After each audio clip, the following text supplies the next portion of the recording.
অঙ্কের একটা basic class, ঠিক আছে? এটা একদম বেসিক থেকে শুরু, ধীরে ধীরে টাফ অঙ্কে যাওয়া হবে, বেসিক টু অ্যাডভান্স লেভেলে যাওয়া হবে। প্রথমে কনসেপ্টটা ক্লিয়ার করতে হবে, কনসেপ্ট না ক্লিয়ার থাকলে কঠিন অঙ্ক করা যাবে না। এটা একদম ফাউন্ডেশন ক্লাস, যে কোনো রাজ্য সরকারের পরীক্ষা, কেন্দ্র সরকারের পরীক্ষা, স্কলারশিপ সবের জন্য দরকার। এটা সমস্ত রকম প্রতিযোগিতামূলক পরীক্ষার জন্য কনসেপ্টটার দিকে ধ্যান দেবে, ঠিক আছে? এই প্রতিটা অঙ্কে যে কনসেপ্ট শেখানো হবে সেটাতে ধ্যান দিতে হবে। এটা প্রথম কোশ্চেনে কি বলছে, রেশিওর চ্যাপ্টার, আজকের ফার্স্ট ক্লাস হচ্ছে রেশিও।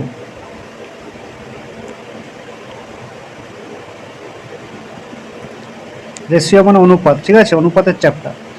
প্রথমে কোশ্চেনটা পড়ো, কোশ্চেন নম্বর 1। এক্স এবং ওয়াই এর বেতন 4:5 অনুপাতে আছে।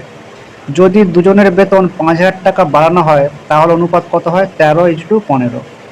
তাহলে প্রথমে এক্স আর ওয়াই অনুপাত কত ছিল? বেতনের অনুপাত এক্স আর ওয়াই এখানে ছিল 4:5, ঠিক আছে?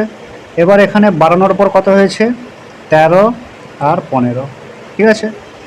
যাই হোক, এবার আমার প্রশ্ন হচ্ছে দুজনকেই কত বাড়ানো হয়েছিল? 5,000। যে পয়েন্টগুলো হাইলাইট করব সেগুলো হচ্ছে কনসেপ্টটা ডেভেলপ করার জন্য, সেই জায়গাগুলো মনে রাখতে হবে, ঠিক আছে? ওগুলোই ট্রিক, ওগুলোই হচ্ছে শর্টকাটে কাজে লাগবে। তাহলে এখানে 4 থেকে 13 অনুপাতে কত বেড়েছে? 9।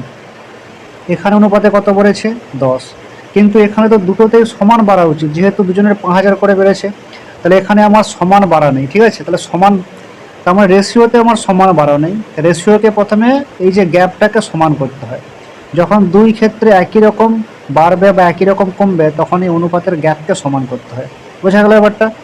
অনুপাতের গ্যাপকে আমরা কীভাবে সমান করব, তার জন্য কিছু নিয়ম আছে, তা দেখাচ্ছি। দেখো, অনুপাতের গ্যাপকে সমান করতে গেলে,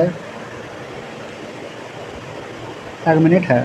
তাহলে প্রথমে লিখলাম 4:5, তার নিচে হলো 13 আর 15। এদের যে ইন্ডিভিজুয়াল নিজেদের মধ্যে যে গ্যাপ আছে এই গ্যাপটাকে আগে আমরা সমান করবো। কীরকম?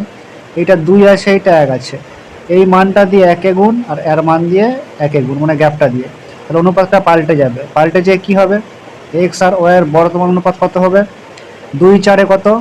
8 আর 2 5 10। এই যে এইটা দিয়ে উপরকে গুণ, এবার উপরের 1 ছিল গ্যাপ, সেটাতে নিচেরটায় গুণ, 13 আর 15। এবার দেখো 8 থেকে 13 কত? 5 বাড়ছে, 10 থেকে 15 কত বাড়ছে? 5। তাহলে দুজনেরই বেতন কত করে অনুপাতে বাড়ানো হলো? 5 করে। এবার এখান থেকে লজিক, অনুপাতে যেটা 5 বাড়ানো হবে, ঠিক আছে? তাহলে অনুপাতে যেটা 5 বাড়ানো হচ্ছে সেটা প্রশ্নে কত বাড়ানোর সমান? প্রশ্নে সেটা 5,000 বাড়ানোর সমান। তাহলে যেটা অনুপাতে আমার হিসাবে 5 হয় সেটা প্রশ্নে কত? 5,000। তো এই জায়গাটা কীরকম করে মনে রাখবে? সব সময় ক্ষেত্রে অনুপাতেও কাজে লাগবে, এটা কিন্তু এরিথমেটিক, সমস্ত জায়গায় কনসেপ্ট কাজে লাগবে। যেই কনসেপ্ট দিয়ে অঙ্ক করানো হবে পুরো এরিথমেটিক, সেই কনসেপ্টগুলোই শেখাচ্ছি। তো দেখো এখানটায় কীরকমভাবে ভাববে যে অনুপাতে মানে আমার হিসাবে, আর একটা হবে অ্যাকচুয়াল, একটা হবে ধরা। যেমন আমরা ছোটোবেলা স্কুলে অঙ্ক করতাম না, মনে করি এর মান এক্স, সেরকম আর কি।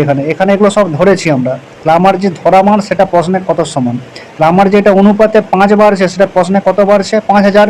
এবার ঐকিক নিয়মটাই এখানে শর্টে করব, না কোথায় না লিখে যা সমান দিয়ে দিলাম। তাহলে আমার 5 মনে প্রশ্নে 5,000, তাহলে 1 মনে কত? ঐকিক নিয়মে তো সেকেন্ড লাইনে কি 1-এর মান বের করতে হতো। তাহলে 1-এর মান বের করা মানে কি, এখানে সরল সমানুপাতে আছে, তাহলে ভাগ হয়ে যাচ্ছে, 1-এর মান কত হবে? 1000। এবার এখানে এই 1-এর মান সমস্ত জায়গায় কাজে লাগবে। 1-এর মান পরবর্তী ক্লাসগুলো তুমি দেখতে হবে, যেই চ্যাপ্টারে যাবে সেখানেই এটা কতটা ভাইটাল রোল প্লে করবে। তাহলে 1-এর মান পেয়ে গেলাম। এই 1-এর মান দিয়ে অনুপাতকে তুই যখন গুণ করবে তাদের অ্যাকচুয়াল ভ্যালু পেয়ে যাবে, ঠিক আছে? অ্যাকচুয়ালি এই 1 মনে হচ্ছে আনুপাতিক ধ্রুবক, আনুপাতিক ধ্রুবকের তুমি মান জেনে গেছো, সেইটা দিয়ে এবার তুমি যাকেই গুণ করবে তার অ্যাকচুয়াল মান পেয়ে যাবে।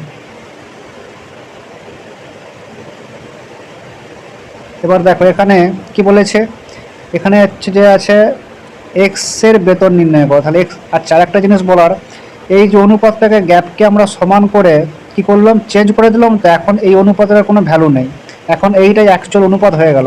এই কোশ্চেনের সাথে এই অনুপাতটাই ম্যাচ করছে, ওই জন্য আমরা যা মান বের করবো যাই করবো এই নতুন অনুপাতের সাথে করব। ক্লিয়ার ব্যাপারটা? তাহলে এক্সের বেতন মানে এক্সের বেতন এখন কত ছিল?